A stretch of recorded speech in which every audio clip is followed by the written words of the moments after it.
मैत्रिणीच्या आयुष्याची ना वाट लावून टाकली तुम्ही सगळ्यांनी. पण आता बस झालं. मी मुक्ताला आत्ताच आत्ता इकडनं घेऊन जाणार. अस्मिता म्हणून ते बघ ती भरून टाकेल. खेळ तुझा संपलाय. जी केस घेतली ती सोडून दाखवलीत. नाही, पण एक केस मात्र बराच शोध घेऊनही सुटलेली नाही.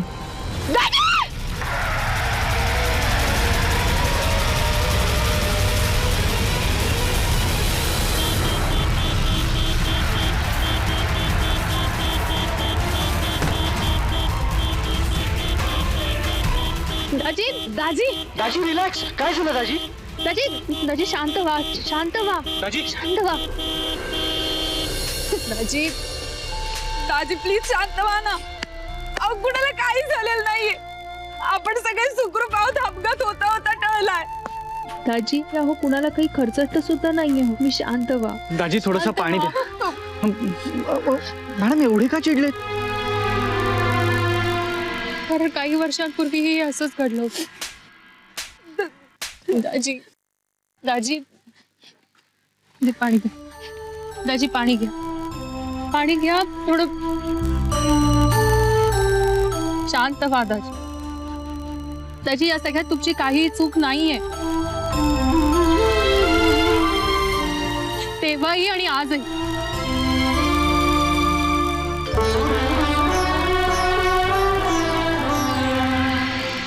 आमच्या भानगडीत पडू नकोस. पस्तावशील. आम्हाला आमच्या मार्गाने जाऊ दे. अडथळा बनलास तर तिथेच उडवू.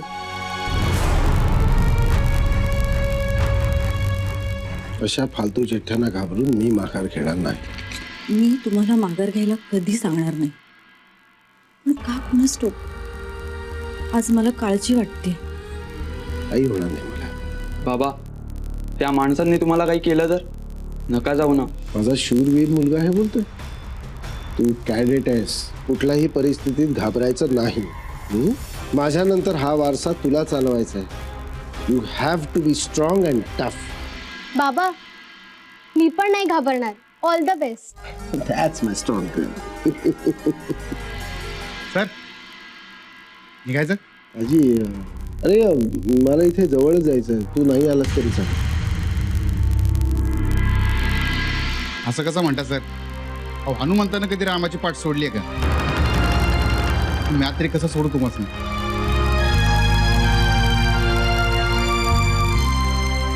ठीक आहे, चला गाडी काढतो. दाजी सांभाळू. अहो तुम्ही काय बी काळजी करू नका मॅडम. मी आज सोबत असताना कोणाची बिशाद आहे वाकड्या नजरेनं बघायची. चला सर गाडी काढतो.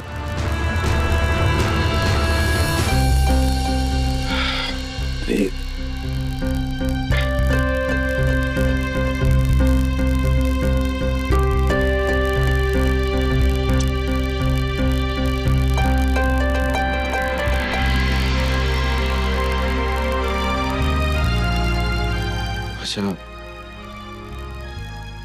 आपल्या बछड्यांना सांभाळ. असं निर्वाणीचं का बोलताय? अगं वेडाबाई, हे काय? मी परत येईपर्यंत आपली बछडी आणि हे घर तुलाच सांभाळायचंय ना.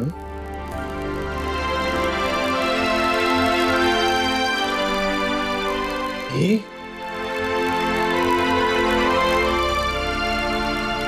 प्रभाकर अग्निहोत्रीची बायको रडताना चांगली दिसत नाही. नाही रडणार. या तुम्ही. सावध राहा. यशस्वी व्हा. Yes ma'am.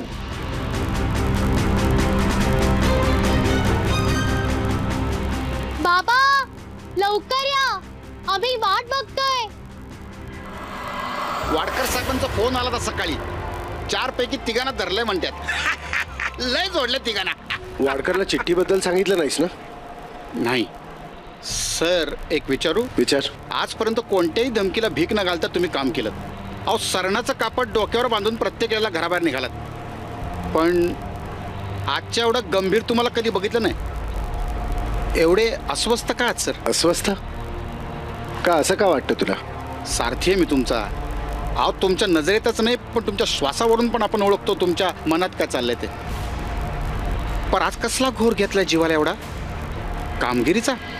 नाही दाजी, कामगिरीचं नाही, आणि मी घाबरलो तर अजिबात नाही. अरे अग्निहोत्री आडनाव लावतो मी. काळं सत्य शोधून काढायचं अग्निहोत्र हाती घेतलंय. पण काय सर? माझ्यानंतर हे अग्निहोत्र पुढे कोण चालवणार हा प्रश्न पडलाय. अहो सुबोध बाबा आहेत की. अहो आज ते एनसीसीत आहेत, पण उद्या मोठं झालं की तुमच्यासारखं पोलिसात जातील. त्याचीच तर काळजी वाटते. आज का कोणास ठाऊक तो मला घाबरल्यासारखा वाटला. मला जाऊ नका असं म्हणाला. अहो त्यांचा जीव आहे तुमच्यावर. अरे जीव तर अस्मिताचा सुद्धा आहे, पण ती नव्हती घाबरली. अस्मिता ताई तुमच्यासारख्याच बिंदास आहेत. सुबोध बाबा थोडेसे सावध आहेत. जीव दोघांचा बी आहे तुमच्यावर, पर प्रसंगाकडे बघायची नजर वेगळी आहे. बघा सत्य आहे. All the best. कोणाचं आहे? असेल कोणीतरी हितचिंतक, किंवा कोणीतरी नुसतीच हुल देत असेल.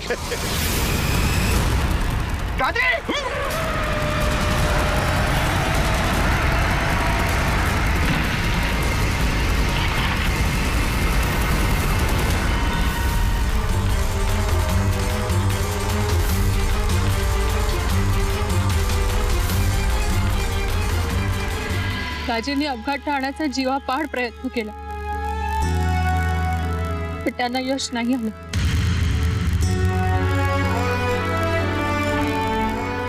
त्या अपघातात बाबा गेले आणि दाजींची वाचाच गेली. प्रभाकर अग्निहोत्री सारख्या सच्च्या माणसाला आपण नाही वाचवू शकलो याची खंत आजही येताना.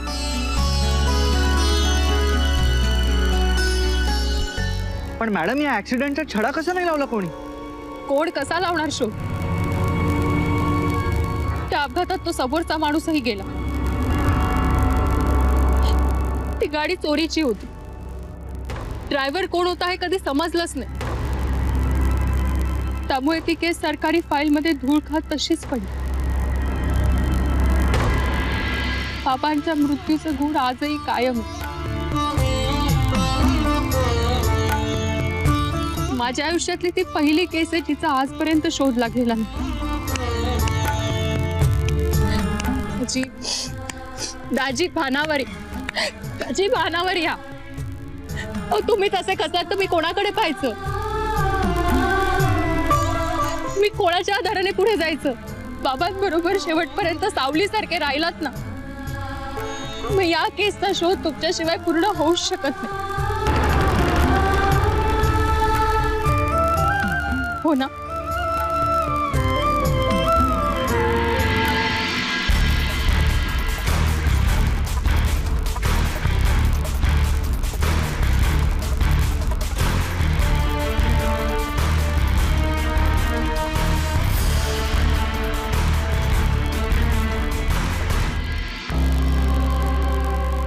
त्याची चावी द्या, मी गाडी चालवतो.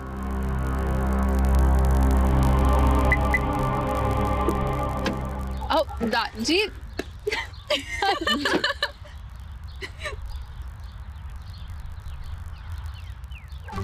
आता चल ना, तुला काय आमंत्रण हवंय? शाल शरीफा देऊन हसत बसली. माझं मला कळतं, उगाच शानपणा करू नकोस ना सिद्धेश्वर. सीड म्हणायचा मने, मनाली म्हणायचं सिद्धेश्वर.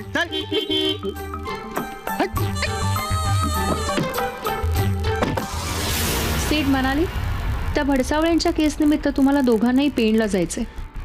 त्यांचा मुलगा खरोखर आजारी आहे का नाही ते बघून या जरा. आणि हो दाजी, तुम्हीही जा सोबत, म्हणजे मला टेन्शन नाही राहणार. हो मॅडम, कशाला? आम्ही जातो ना दोघे जण. एक दिवस आराम करू देताना. तू दरवेळी मला काय गृहीत धरतो रे? माझं मला बोलू दे. दाजी तुम्ही चला आमच्या बरोबर, नाहीतर तिथे जाऊन केस सोडवण्याऐवजी माझ्याशीच भांडत बसेल हा. काहीतरी बडबडू नको. मी भांडत नाही, तू भांडतेस. आता कोण भांडतंय? बघ बघ, तूच भांडतेस आता. तूच मुद्दा काय.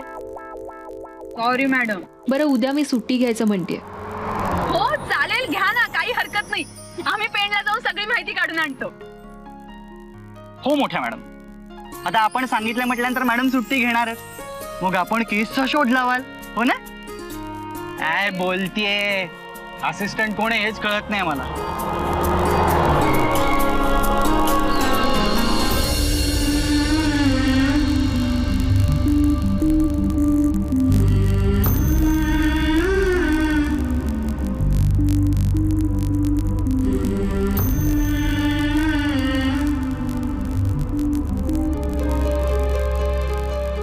अस्मिता, काय झालं?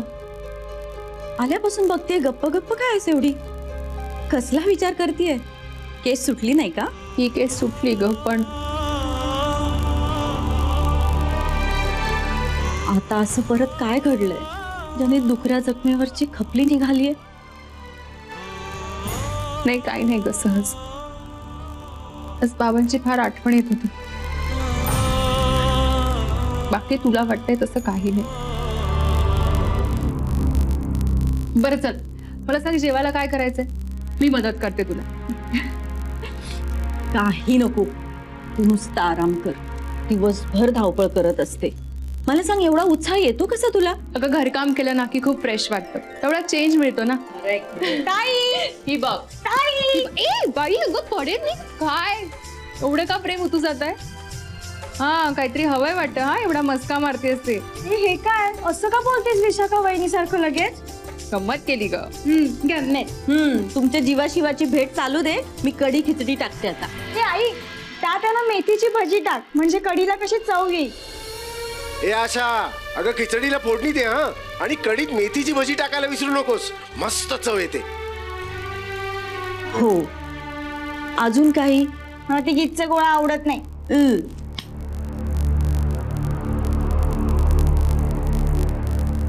काय रे, काय झालं? बाबांची आठवण आली. आपल्या बाबांना सुद्धा कढीमध्ये मेथीची भजी खूप आवडायची. आज ते आपल्या सोबत नाहीयेत, पण आपल्या तिघांमध्येही त्यांचा अंश सोडून गेलेत ते. सोड, तुला काही डिफिकल्टीज असतील तर सांग.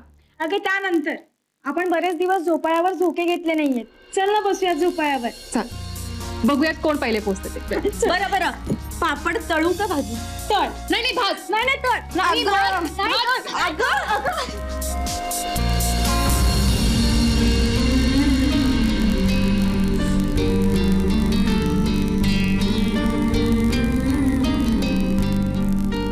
काहीतरी चाललंय पोरीच्या मनात.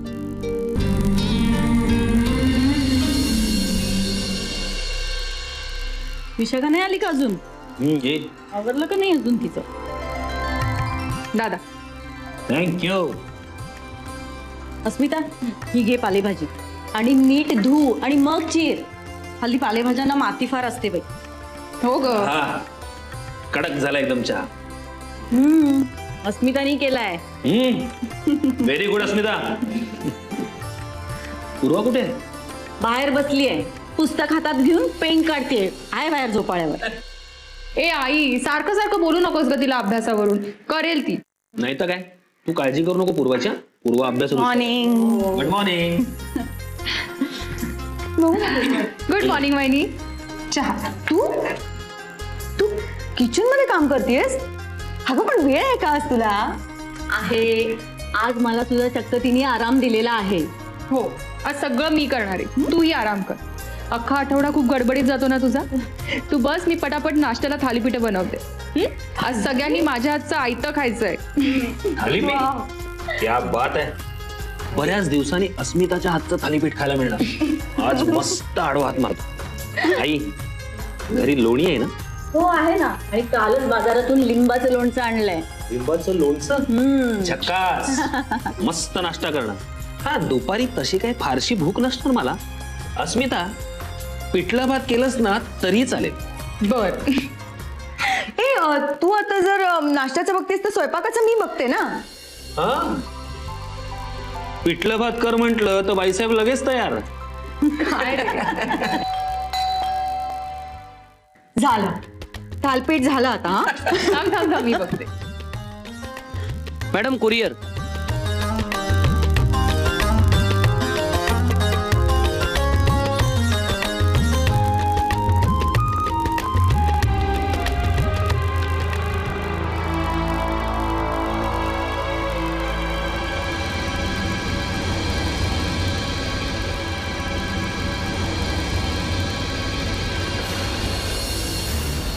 आजचा टळलेला अपघात योगायोग नव्हता. ही नुसती हूल नव्हती. पुढे काय होऊ शकतं त्याची चाहूल होती. फुटकळ केस सोडवत बस, पण प्रभाकरच्या केस मागे लागू नकोस, पस्तावशील. सावध हो. काय का कोणाचा कुरिअर आलाय? काही नाही, अरे माझ्याच कामाचं लेटर आलं. काय झालं? अस्मिता, अगं काही काम आलंय का? तू जा, मी बघते इकडचं सगळं. नाही म्हणजे तसं काही नाही, राहू दे. राहू दे कसं? अगं एवढा वेळ किती आनंदात होतीस तू, आणि आता बघ तुझा चेहरा किती पडलाय. तू असं कर, तू ना ऑफिस सारखी सरळ एक दिवस सुट्टी डिक्लेअर करत जा. हा? नाही अगं, काम असं काही नाहीये विशेष. Any problem?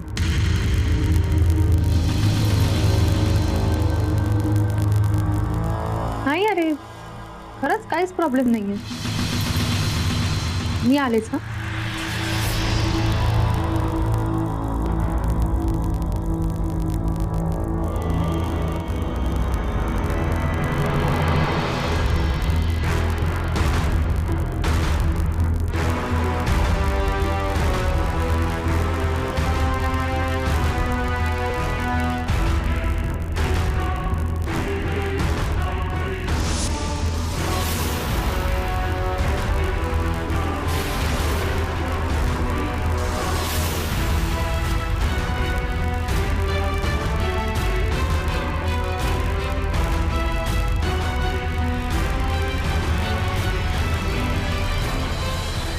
हॅलो, अस्मिता बोलते.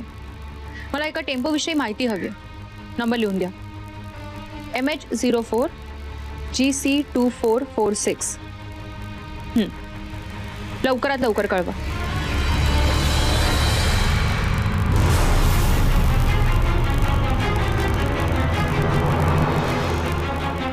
अस्मिता,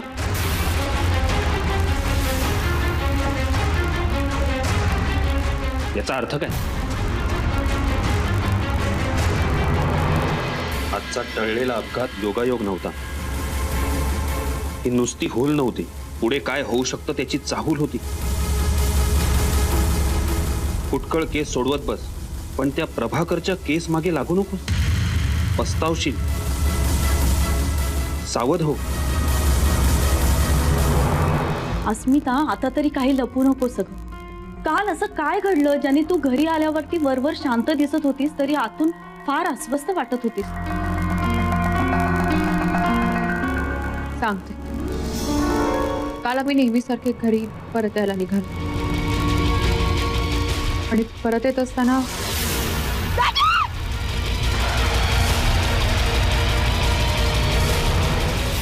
म्हणजे तुमचाही तसाच अपघात होणार होता? यासाठीच तुला मी काय माडवत राहिलो. जीवावर बेतलं असतं म्हणजे तुमच्या पेशामध्ये घरातनं बाहेर पडलेला माणूस पुन्हा सुखरूप घरी येईल याची कोणीही खात्री देऊ शकत नाही. मला स्पष्ट आठवतंय, बाबांना सुद्धा अशीच धमकीची चिठ्ठी आली होती, पण त्याकडे त्यांनी दुर्लक्ष केलं. आणि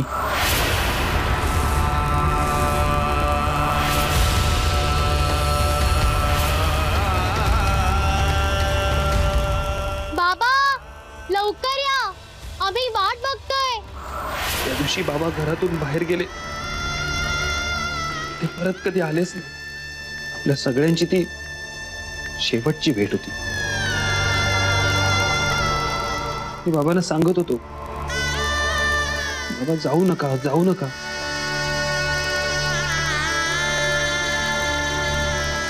पण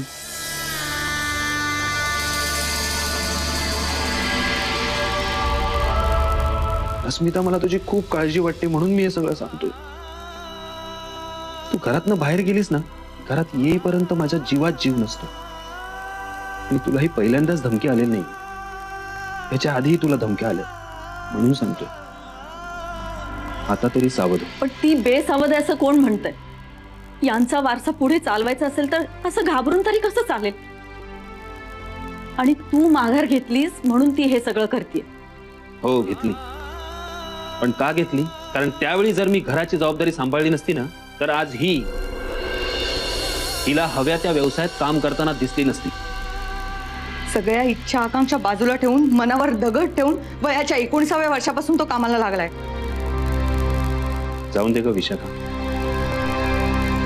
जो करतो त्याचं मोल कोणीच जाणत नाही. तुला दुखवण्याचा हेतू नव्हता माझ्यासोबत, पण तू तिची कळकळ लक्षात घे. पण मग तू माझी काळजी लक्षात घे ना. बाबांसारखा ह्या मार्गावर गेलो असतो ना तर तुमचं काय झालं असतं ही भीती माझ्या मनात होती. आणि म्हणूनच माझं मन या मार्गातून मागे येण्यासाठी सतत मला खुणवत होतं.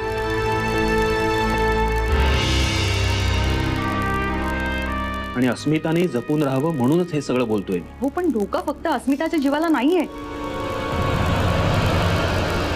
सगळ्या घराला आहे. हो, पण तिने स्वतःच्या कामाची कधी आच लागू दिली नाही घराला. पण कशावरून यापुढे लागणार नाही?